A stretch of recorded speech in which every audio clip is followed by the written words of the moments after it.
Coming up on Tech News today, text donations to Japan are being delayed by the carriers. We'll tell you what you can do about it. Also, Google Music just got a little more realer, if that's a word. And the BlackBerry Playbook's getting Android apps. All that and more coming up. Netcasts you love. From people you trust. This is TWiT. Bandwidth for Tech News Today is provided by Cachefly at cachefly.com.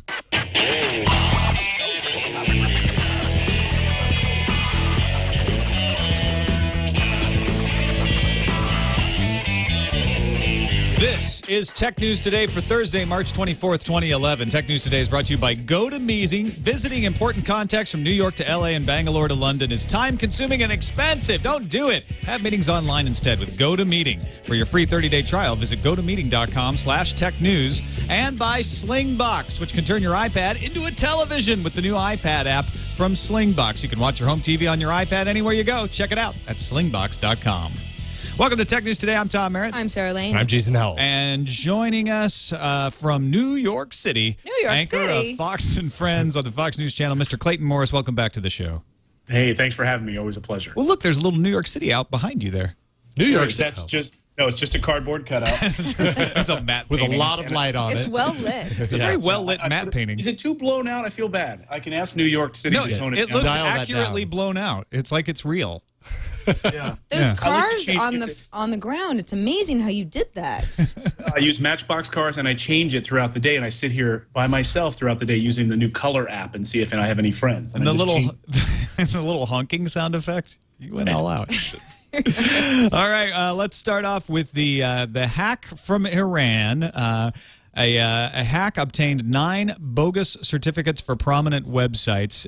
March 15th was this hack happened against the Komodo Group. They're a certificate authority. They issue those certificates that say, yes, login.yahoo.com is who they say they are. A hacker got 8 SSL certificates for 6 domains: mail.google.com, google.com, loginyahoo.com, loginskype.com, addonsmozilla.org, and login.live.com. They also got a 9th cert for, I guess, their own websites. The attack has been traced to an IP address in Iran, and the Yahoo certificate is the only one that they think was actually used. Attackers tried to test it using a second Iranian IP. So Komodo was alerted to this. They took 8 days to announce it to the press because they wanted to track it down and find out the extent of what certificates had actually been put out into the wild. Yeah, but in the meantime, so the amount of time that they spent just keeping it quiet, and other news agencies who got their hands on it and were working on it, others are arguing, look, lives were put at risk. And that might be a little bit extreme, but look, I mean, Yahoo was enough, right? Yahoo Mail is enough for there to be a major problem here. Forget Skype and these other ones that may not have been compromised. Just having access to people's email, whether it was to try to tamp down some protest in Iran or find out where dissidents are living and track them down. Yeah, I mean, lives may have been put at risk if just Yahoo alone.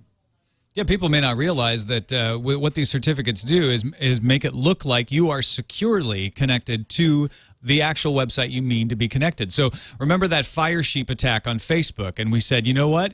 These sites need to use SSL and force you to securely connect to them. That way you can't get spoofed by something like Fire Sheep. Well, the weakness to that is if someone were able to steal certified certificates from a certificate authority like Komodo, which is what happened here. So what Jacob Appelbaum was saying, in Iran, when they tested out login.yahoo.com, they may have been capturing people's passwords because people thought they were securely connected to Yahoo. They put in their username and password, and then a man-in-the-middle attack easily captures all that information. So I know the Komodo CEO is like, DNS is the problem here. DNS is not secure. It needs to change. How does it change? Well, DNSSEC is a more secure implementation of DNS that people have been slowly moving to.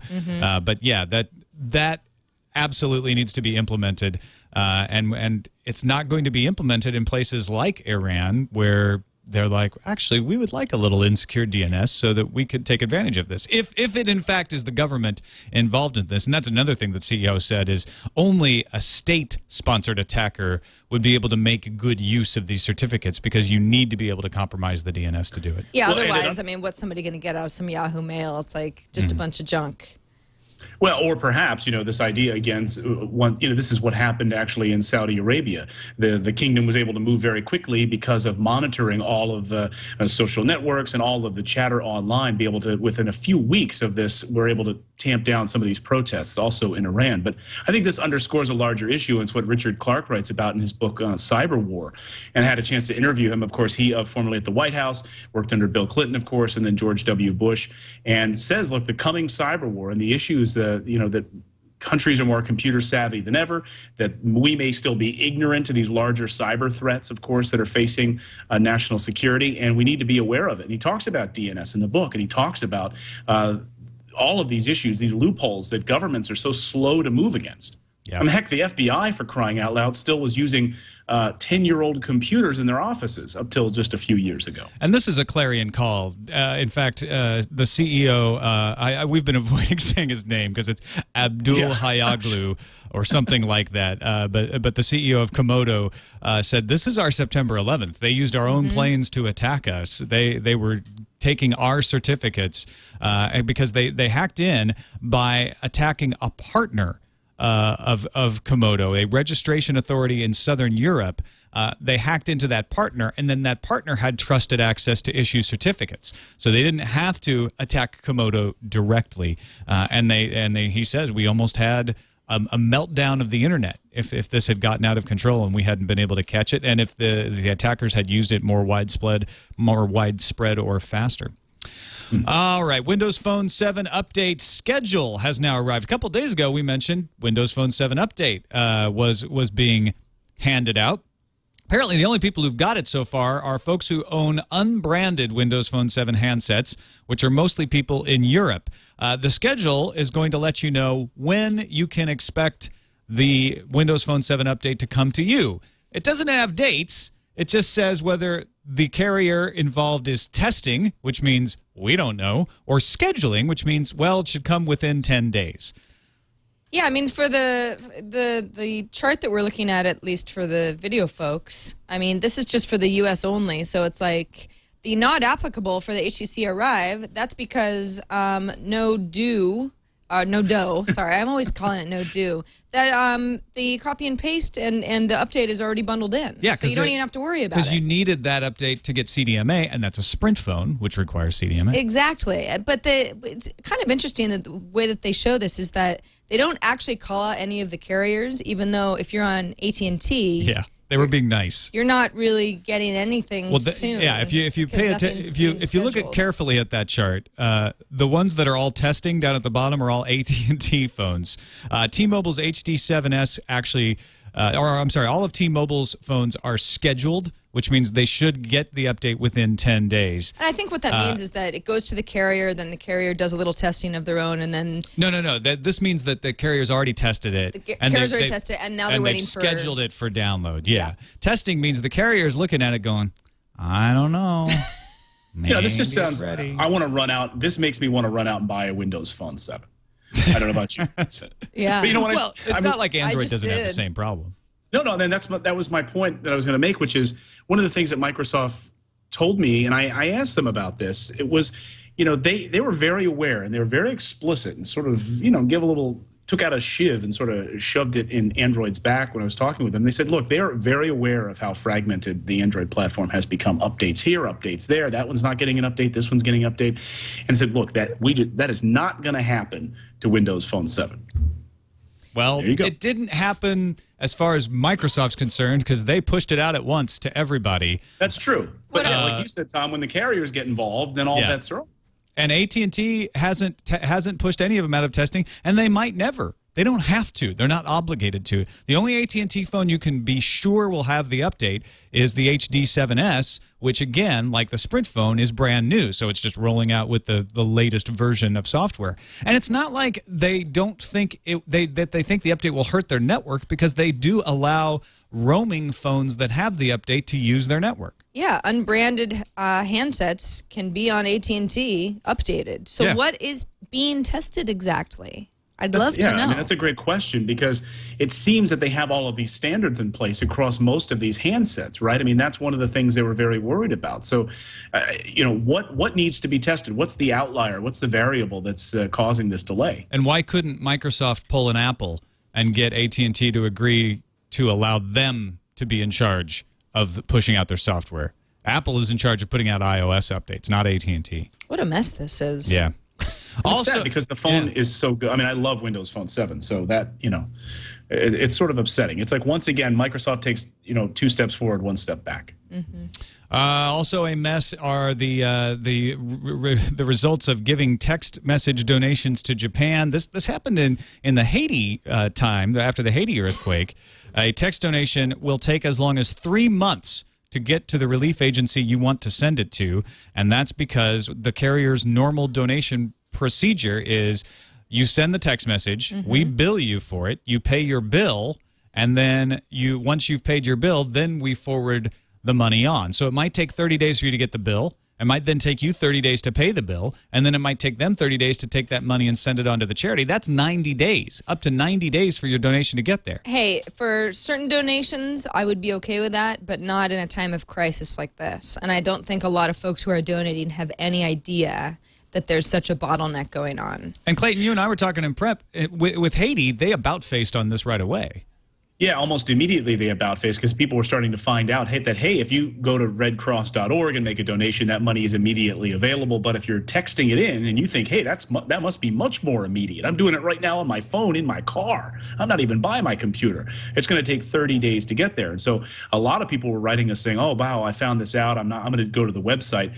And they did an about-face about it. But I agree with Sarah to a point. I think you want to feel like your money is arriving there now. However, you know, when you talk to Red Cross, they still need the money 3 months from now. So in some ways, it's right. It'll all catch up Yeah. eventually. It's just in the immediate few weeks, I guess it's the biggest problem. In the meantime, if you would like to push the carriers to change their policy, change.org is starting to put pressure on mgive.com and the wireless carriers like AT&T, Sprint, and Verizon to speed these things up. A petition they've created asks these organizations to follow the precedent they set for Haiti and send text donations to Japan immediately. Let's take a quick break before we talk about the Amazon App Store and Google in-app payments to thank our sponsor, GoToMeeting from Citrix. If you're ever on conference calls, you know they're boring. There's just no other way to talk about conference calls. You can't see people. Everyone's talking about something that you can't see because you're not in the same room as them, and they forget you're on the phone. Half the time, someone's on mute, like going and eating a sandwich, and then when you say, hey, Tom, what do you think? Yeah. There's just no answer. It used to happen to a coworker of mine. I think her name was Natalie something. I don't remember. But anyway, GoToMeeting gets rid of that. I don't know who that is. Yeah, I can't remember her last name, or she changed it or something. But GoToMeeting keeps everyone on the same page during conference calls. Everyone on the call can see your screen. They can follow along with you. Everyone on the call is focused, more interested, because they can tell what's going on. GoToMeeting's good for sales presentations, great for product demos, training sessions, collaborating on documents, even just your weekly update calls. Pretty much any type of conference call is going to be made better. It's going to be made more productive, and it's probably going to be made faster. And everybody wants faster meetings. So sign up today for a free 30-day trial of GoToMeeting. Have all of the meetings you want for one low flat rate. Phone and voice over IP conferencing included for free. But you don't even have to pay for those first 30 days. Just try it out, and you'll see what we're talking about. GoToMeeting.com/technews.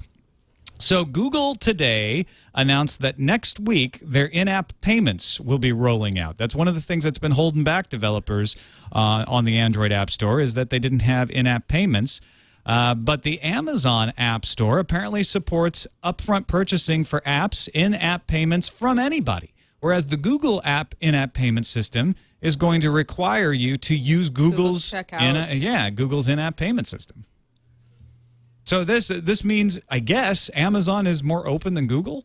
At least right now. I mean, you have to assume eventually, Amazon will go the way that Facebook did with, let's say Zynga, where Facebook finally said, wow, virtual currency is kind of a big deal. We want to take this back over. And Amazon, I would assume, at some point will do the same. But for now, developers have this window where they can kind of do whatever they want. They don't have to stay within the constraints of the Android marketplace that Google has set up, where you have to do things a certain way, which is more like the way that the Apple Store does. Yeah, is there going to be a land rush, though, to take advantage of this? I'm curious what other options they're trying to employ before, and is it going to be grandfathered in once the changes come down the pike? That's not the case with Apple, right? There's no sort of grandfather clause that says, oh, you were doing this in-app purchase this way?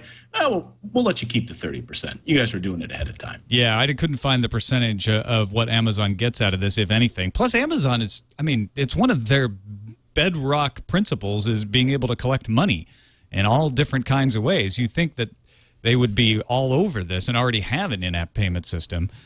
So, yeah, it makes me suspicious, Clayton, that eventually if you did start an in-app payment business based on the Amazon App Store, that it might just get yanked away later. Yeah.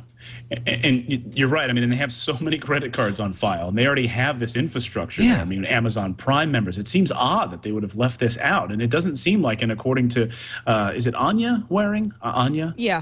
Anya Waring. She says that we recognize that downstream monetization features are important to developers, and we're not going to restrict their use in our developer agreement. So they're aware of it. They're just not doing it now, and they're going to wait and hold off on it for a number of times. I think there's some space. If it's going to have their own Amazon tablet soon, and they're going to have their own ecosystem soon enough, so maybe they're not worried about it. And I think maybe it's just also an incentive. If you're a developer, come play at Amazon instead of Google. Yeah. You've got more options here. See what works, and get those folks to get comfortable with the way Amazon does things, and then they've got them. Yeah, and the other thing to consider, I think that's a really good point, is that Amazon is vetting apps. They're saying, look, we're only going to allow apps that we, like Apple, we're only going to allow apps that we think are okay into the App Store. Whereas Google doesn't vet the apps. They have some very basic tenets that allow you to put it in the App Store. But Amazon's anything, also setting the prices. So Google feels like they just have to control the payment system for safety and security reasons, whereas Amazon can be like, well, no, we've vetted all the apps, so if they want to use some in-app payment, we're going to trust them, or we'll kick them out of the store. It's interesting. Two very different approaches. Another different approach is what Color is doing for mobile photos. Now, Color is an app available, well, it's for your iPhone and Android, right? Or is it just iPhone at launch? I don't know if it's Android yet. Android's coming tonight. Okay. Yeah, Android's not out yet. Their website said iPhone and Android. Yeah, you can't get the Android one as of this recording, but maybe by the time you listen to it, you can. The idea is you take pictures, and then you share them with people who are near you. Right. So when I downloaded it this morning and tried it out, I was able to find one person, me, because I was at home in San Rafael, and no one else in my neighborhood had Color on, not even my wife, in the same room. Whereas now, Clayton, you had an entirely different experience. Yeah, so I logged in at work today, and I was in Midtown Manhattan, which is right near 30 Rock and right in the heart of, I guess, the nexus of the universe. And sure enough, there were like 40 people who were on Color this morning. And I couldn't tell, if they were on my floor, another floor, just in a building next door to me. But there were like a number of groups that popped up. And it was kind of weird. And I felt, I don't know, there's some videos, and there were two girls sort of saying, hey, we're on Color. We don't know much about this, but hey, how are you? And in a weird way, I don't know that it felt entirely social. It kind of felt voyeuristic. Well, that's exactly what it is. Color is in the news for a few reasons. It's because, number one, it's like, oh my gosh, yet another picture video sharing app. Number Path, two, Instagram, they got $41 million before they were even live. That is a huge investment that is unheard of, and anybody who's crying bubble in Silicon Valley uses this as an excuse. Bubble! Yes. And number that's a great... Oh, sorry. I didn't know there was a number three. There's a number three. I'm very passionate about this, apparently. But number 3 is that it works very differently from the way that all these other apps work, because you don't actually sign up for an account or have friend lists or anything like that. It is all based on geolocation. If Tom and me and Jason want to share photos with each other, we just take photos and we'll see each other's photos because we're physically next to each other. So, Clayton won't be able to be part of our group because he's in New York, and that's too far. I mean, it's kind of weird. I mean, I guess they'll expand, and maybe there's some sort of regional won't always be the play in it. But I'd like to comment on your number 2. Okay. Which Are you sure? This is a family show. Yeah, I'm going to go there. Okay. The funding. Do they know something that we don't? No. $41 million. No. I mean, I kind of go with I sort of have that Malcolm Gladwell blink approach to when I launch an app. And if when I launch it, I'm thinking, I don't know how often I'm going to be in here. You know, I don't know how often you guys were talking in the pre-show just about Foursquare and how, it's fun at South by Southwest, but do you really use it all that much? Do you really? I don't understand $41 million for funding. I just don't know if they know something we don't, or if it is part of this bubble. I think they know something we don't. There was an embargo yesterday, so everybody wrote about color at the same time and published their articles at 5 p.m. So it was just like this influx of people saying, okay, it seems cool, and here's what all the founders have in mind, and they all come from prestigious locations, and the idea one of the founders was the founder of Lala.com. That's one of the reasons it's getting buzz. Bought by Apple. Another guy comes from LinkedIn, and so they've got a solid team. But there's just so much money, and they say, well, this is just the beginning. Not only are we capturing your physical location, but we're also taking data from the iPhone's microphone, for example. So even if for some reason you and I are in the same bar and the phones can tell that the same music is playing on the jukebox, color will increase our connection because we've somehow proven that we're in the same place. So they are getting very sciencey with this whole thing. I just don't know if people care. Almost poetic. Yeah. Well, we will find out. Yes. In the meantime, people definitely do care about the dual GPU GeForce GTX 590, just announced as we expected from NVIDIA. All the reviews hit, another embargo being lifted.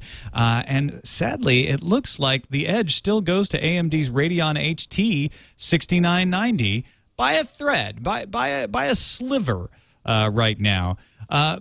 Also, at the same time, a coincidental fact comes out, a MacBook Pro specific update to macOS 10 10.6.7, we talked about that the other day on TNT, includes native support for several 5000 and 6000 series AMD Radeon GPUs. That would include possibly the 6990. Meaning that you could buy an AMD Radeon and stick it in your MacBook Pro just off the shelf. You wouldn't have to buy some special Apple version of it because it contains native support for that range of Radeon cards, bringing full Quartz Extreme, core image acceleration on these GPUs to the Mac Pro. And also, Clayton, you and I were talking about the possibility that we might see Radeons in the next version of the iMac. Which may make me then have to beg my wife and tell her the importance of me upgrading my current 27-inch iMac to this brand new Radeon iMac with a HD FaceTime as well as Sandy Bridge and the Radeon. I don't know though. I mean, I don't know. Do you need this much speed? What in the world are we doing at this time? What kind of question is that? I know, because that's what she'll say. What do you need that for? What do you need all that speed for? Say, well, look, it's just the latest and greatest, and I need it. Yeah, exactly, because you'll need it later. Eventually, Duke Nukem Forever will come out, and you'll want the highest graphics acceleration you can get. Even if you could plug one of these cards into your MacBook. Into your Mac Pro. Into your Mac Pro. It's still going to set you back $700, right? So that's. What's your point? It's not 300. That's an expensive graphics card. Why do you need this? You don't need this much speed. Leave me alone. Get off my lawn. All right. Google begins testing Google Music internally. At least that's according to a CNET article. 2 weeks ago, someone writing at the XDA Developers Forum claimed to have accidentally discovered Google Music because you were explaining, Jason, that Google Android app starts uploading your music to the cloud. Yeah, but you don't know where in the cloud it's uploading. It's like a ripped version of the Gingerbread stock music app, and when you're using it, you actually have the ability, and when you install it with the certain rooted apps or rooted OS, it reveals the ability to sync music, and you can actually sync it. And I haven't synced the music because it takes a long time to do, and I didn't want to go through it. But supposedly you can stream it, but you have no idea where it's going. It's just syncing somewhere into the cloud in the sky. Oh, that's interesting. Well, Greg Sandoval says that cloud is being tested internally at Google now, and the only thing holding up Google Music is negotiating for the rights for you to be able to use that exact function, for you to be able to store users' existing music libraries on the company's servers. Music industry is a little nervous about letting people do that. But then again, Google is the only good competition we have for iTunes at this point, so the industry might be well served to negotiate with them. Is it, or is Amazon? Amazon hasn't proved to put much of a dent in it yet. I mean, I guess if they went to Amazon and struck a deal like this, that would be the smartest thing. Strike a couple deals, one with Google, one with Amazon, none with Apple, and put the pressure on iTunes that way. Well, I mean, you think about the Google searches, right? I mean, they've got this locked up. Anytime you do a Google search for an artist, they were really smart with the way that it propagates at the end of a Google result, right? You get the YouTube video up there, you get the playable window to play any song. That's how I end up doing a search. Oh, what was the name of that song? And like the song we were talking about before the show, Summer Girls by LFO. Like if I wanted to hear that quickly, just do a Google search and that pops right up there. Yet the actual music store, would you own the music? Would it live on a device, or would it just stream from the cloud? You know, if they did it like Lala, you could do both. You know, you pay a little more, pay an extra 5 cents, and you get the cloud-only version. Pay 99 cents, you get to own it, and it's available in the cloud. So I'm really surprised that Google Music is not something that is available to us already. I mean, they seem really late in the game on this.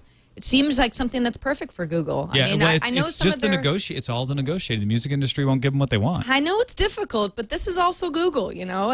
And sometimes I worry about what's going on behind the scenes, because they have had Google TV, for example, certain products roll out that people go, this seems great, but it seems like certain things weren't thought through. Yep. So I don't know. Even Google Books not getting that, obviously we saw the major setback this week with that. So it seems to be all the agreements, and if the music industry is going to go along with them on this, right?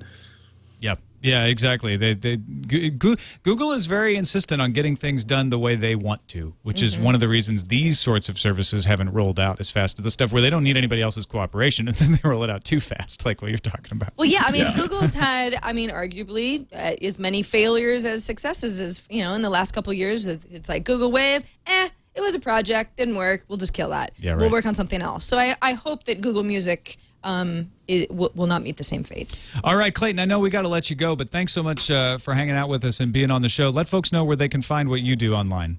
I do everything over at ClaytonMorris.com. I try to keep everything up there. So I just did a piece today on the new Scuba 230. So I did my breakdown of that. You can check out on my blog. And I usually try to put all my podcasts on there, everything from Daddy on Board to Grizzly Bear Egg Cafe, as we're trying to overhaul a main site to store all of that crap. I like the Grizz podcast. It's really fun to listen to. Thank you. It's nerdy good time of movies and comic books and coffee, whatever's on our mind that week. So thanks always for having me. I love doing the show. Thanks, Clayton. It's great to have you on. Take care. Thanks, guys. All right, with that, let's move on to the news fuse.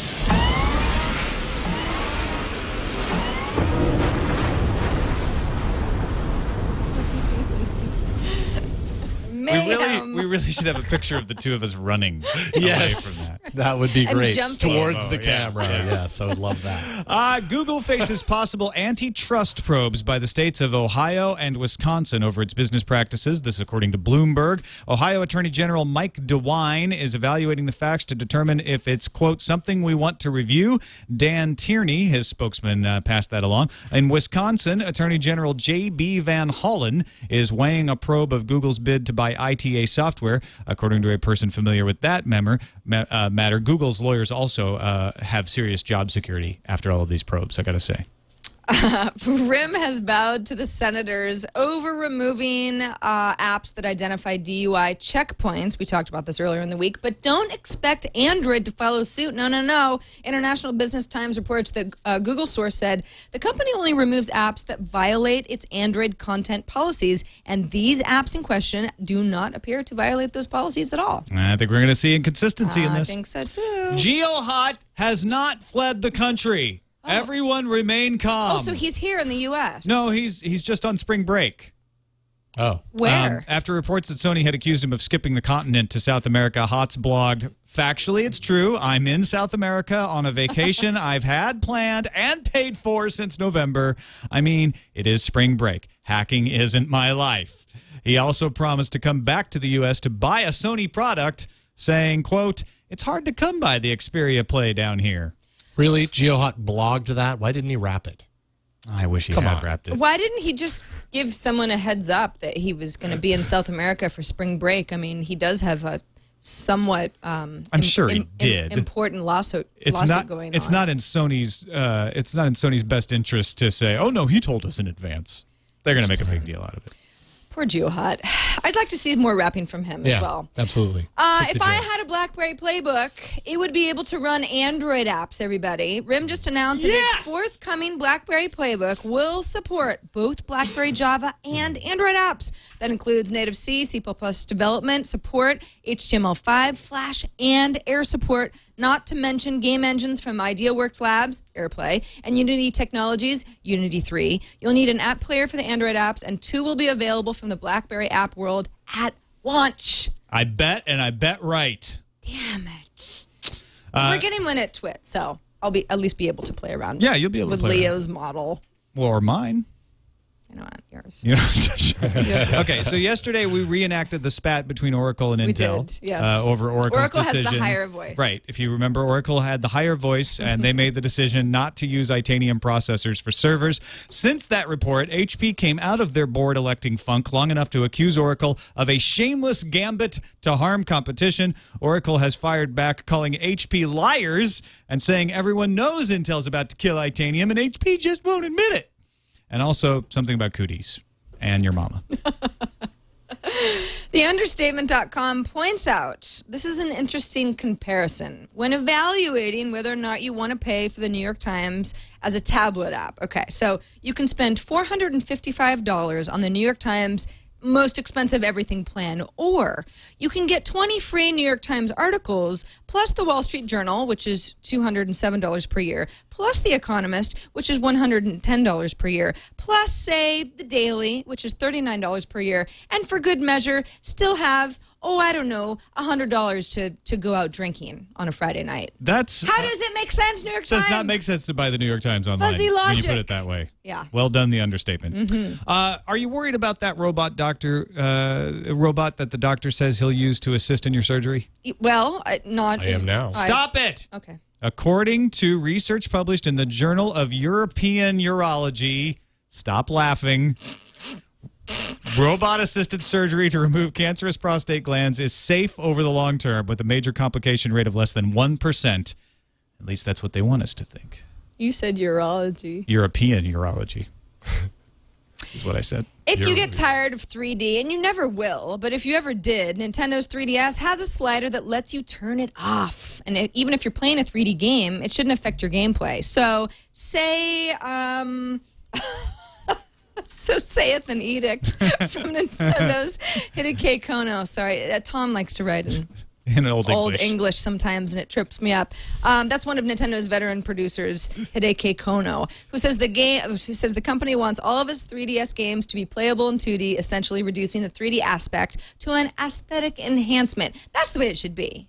Yeah. Give me 3D, but if I don't want it, don't make me take it. Although there are some games, you limit some games who might be like, well, we can only do this maneuver if we have the 3D on. So I get that. That's true. Finally, the Oxford English Dictionary, the bellwether of what is the English language, has added OMG, FYI, and LOL to its official dictionary. They've joined the lexicon of English. And I think I just realized in that order is the perfect way to summarize this story. OMG. OMG, FYI. That's so weird. You were totally just actually LOLing. Yeah, I guess so. Is that wrong? Yeah. No, if you can't You laugh can't out actually loud do that? and say LOL. It's one or the other, dude. It's redundant. It's one or the other. Yeah. But laughs in there too. I think FYI is that doesn't that's not even funny. That should be First in showed there. up in corporate lingo in 1941. Yeah, FYI is. I mean, that's not even. FYI. Yeah. Well, thank you. I now have it in my information vault. OMG. Okay. OMG had its history track back all the way to 1917, according to the Oxford English. And it's always meant, oh my. Yeah. Big guy in the sky. LOL. Okay. I know that everyone knows what it means. I guess it's part of the It used to vernacular. mean little old lady. Just so you know, FYI. Well, that was pre-World War II, I think. Yeah. LOL is 60s. just annoying. I don't want it to be part of any dictionary, but Too I don't bad. think it'll ever die. Well, BFF's already in there, so you got to put LOL in. When your parents are saying LOL, then you know it's probably going in the dictionary. Yeah, I guess that's true. Before we get to the calendar, I want to thank our sponsor, Slingbox. With Slingbox, you can watch your home TV on your iPad anywhere you go. You hear about all these different ways of getting your TV on your iPad, on your iPhone, on your laptop. Slingbox is the way to take everything you have at home, whether it's on your DVR or the channels you watch, and get it on your mobile device without having to pay an extra red cent beyond the Slingbox box itself. You buy the Slingbox. That's all you have to pay for. Once you get it home, it's yours. You can do whatever you want with it. You plug it into the internet, you plug it into your cable TV or your satellite TV, and then you install the app on your device, and you can watch your television wherever you have internet access, anywhere in the world. Even if you're on the International Space Station, you can watch your home TV using Slingbox. Presumably, they have enough bandwidth for that, and they would prioritize it. But theoretically, you could watch it on the International Space Station. Even let you control your DVR so you can look at all the things that you've recorded. To get started with Slingbox, head on over to Best Buy or Amazon, or you can learn more at slingbox.com. And we thank them for their support. On to the calendar. Speaking of the World War II era, computer pioneer Jean Jennings Bartik has died at the age of 86. If you're not familiar with her already, she was the last of 6 women programmers who debugged and operated the ENIAC computer. ENIAC. Yeah, that's one of the big old one of the computer. Look at that thing. I mean, it looks like some sort of a switchboard. one of the forerunners. It was called the artificial brain. Yeah, I mean, this is computing in its infancy. It's a beautiful thing. Those 6 women debugged by removing moths from inside the computer. You're Seriously. kidding. Yeah, I'm not Really? kidding at all. Wow. Yeah, they literally debugged. Moths were eating the inside They would of pull, the... like, oh, a moth got stuck in here. No wonder it's not working. I'm sure that happens That's every awesome. once in a while. And they had small enough fingers they could get in there and manipulate. Hey! No, it's not a well, we do have stereotype. smaller fingers. They needed people with small fingers. Well, you know, it comes in handy to be a lady every once in a while. The iPad launches internationally tomorrow. That's Friday, March 25th. In Australia, that's today. Yeah. Even though it's launched right now for you. Well, they're not quite... I don't know what time it's launching. I don't know if they're going to do an afternoon launch or not, but I'm sure people are already lined up. If you're in Australia, I hope you get the one you want. They're not happy in Duke India. Nukem Forever. Speaking of OMG, FYI, LOL, Duke Nukem Forever has been pushed back to June. They embraced this, though, I have to say, because it was supposed to launch in May. And it is now changed to June 10th and June 13th, or June 14th. June 14th in North America, June 10th internationally. They had their president get up on a video and get all excited about the new Duke Nukem release date, and then they pretended to just come up behind him and slap the delayed dates onto a board behind him. Oh, I love that. Without him knowing it. It's the unshippable game, and we're finally shipped. Well, it's good that they can laugh at themselves.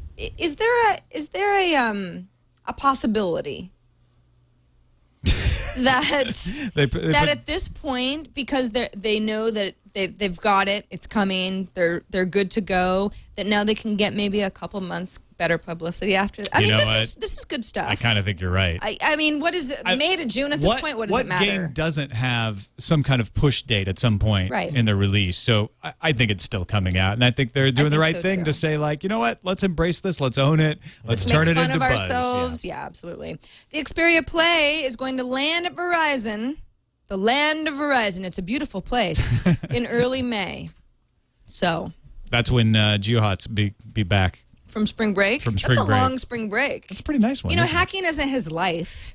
It's He's allowed not. to go have fun in South America. Is he? Has Well, he cleared this with He Sony? thinks he is. On to the voicemails. We got a very good YouTube video voicemail from Theo regarding one of the two apps we talked about yesterday, the Exodus International app. Hi, I just wanted to clarify something about the Exodus International app controversy. We were complaining about the app not because we were offended, but because we thought that the app was harmful. The Exodus International advocates conversion therapy, which is derided by the American Medical Association, the American Psychological Association, the American Psychiatric Association, among many, many, many others. So it's more of a comparison to maybe an app that would teach someone how to be anorexic or to teach someone how to build a bomb. Not so much that's offensive, but that it can actually cause somebody harm. So I just wanted to clarify that. Thank you. I love the show. That's a great point, Theo, and a great clarification. I still hold to the idea, and I think the bomb making is a very good example. Making instructions for how to build a bomb is not illegal, right? And so, you know, when you talk about whether an app should be pulled or not, it's not illegal to do a bomb-making app, but Apple might very well say, you know, we don't want any bomb-making apps, and it's their app store. They can decide that. I would compare this actually directly to an app that advocated not vaccinating your children. Because it's the same sort of thing. The American Medical Association, lots of scientifics say you should vaccinate your children, and yet there's a movement. Jenny McCarthy is one of those people saying you shouldn't, and I find that personally to be harmful to children. Right, But someone downloads the app. Should Apple allow an app? I believe they should. I believe it should be as open as possible, even for things that I don't agree with, because I think the ideas need to fight each other in the marketplace. Although Theo's point is, we're not talking about someone being like, oh, what a jerk thing to build. This is actually something that if somebody were to download the app, absorb the information, they could actually be putting themselves in physical harm. Same way with the vaccination app That's true. I'm talking about. Yeah. So, the other app we talked about yesterday, Dan from Arizona wrote in to talk about the DUI checkpoint app. He actually didn't write in. He called in to 260 TNT show. Hey, TNT. This is Dan Deemer from Flagstaff, Arizona.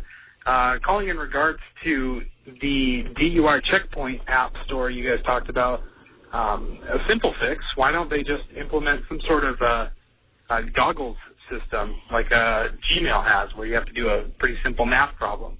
That would keep the drunk people probably from using it and the legitimate use kind of in place. Thanks. Bye. I think you're underestimating what people can do when they're impaired. I like the idea, though. Because remember the Google Goggles thing where you had to solve a math problem to email? To keep yourself from drunk emailing? Okay, but that's sort of like a ha-ha type of thing. This is not something that you should use as a can I get behind the wheel or not? No, but we had but this is the thing, and we didn't actually point this out when we talked about it yesterday. The app doesn't just tell you where DUI checkpoints are. It also tells you where school zones are. It also tells you a few other places. It's like, here's places where you'll need to slow down if you want to avoid them. It's a way to plan a route that will be delayed the least. So this idea that only people who want to drive drunk would use it is sort of ridiculous. And it's being marketed to them, so I can see where it's upsetting people. A few other people have pointed out that the newspapers in most areas are required by law to post where the drunk driving checkpoints will be in advance of major holidays. You're kidding. So how is this any different from that? It's not. It's also really not different than, creating a Twitter account where people can write in and you post anytime you ever hear about any DUI checkpoint all over the place. I mean, it's the same idea. Let's finish off with one more email, actually an email and a Twitter post. Scott H. wrote in and said, hey, TNT, this week in your letters you had a veteran overseas with limited internet access that was looking for a volunteer to burn his favorite podcasts on a CD and mail them to him. Actually, it was active service. While listening, I realized he must not be the only one in this situation. To help our brave men and women find some of us willing to send them some 21st century care packages, I set up a Google group just for this. Could you please share the link below with your audience to get the word out? The link is groups.google.com/group/GI-podcast. And we'll have that in our show notes at the wiki as well. Thank you, Scott H. And I wanted to add in that Sawyer Wolf on Twitter said, I've set up a portal for GIs that cannot get the podcast they want at podcastsforgi.sawyersthoughts.com. TWiT.com. And so maybe Sawyer and Scott can get together on the group. It'd be a great way to coordinate all these different efforts because, you know, there's power in numbers, and I think it's a great idea for people to get behind. I'm really happy to see folks trying this out. Not for sharing tech news today, not for sharing TWiT, but just sharing podcasts with people who can't get them otherwise. That's great. Well done, everybody. All right, that's it for this edition of the show. Thanks again to Clayton Morris for being on with us. You can find him at ClaytonMorris.com. You can find us on the web at twit.tv/TNT. Give us a call, 260-TNT Show, or send us an email, TNT@twit.tv. We'll see you tomorrow for Liquid Friday.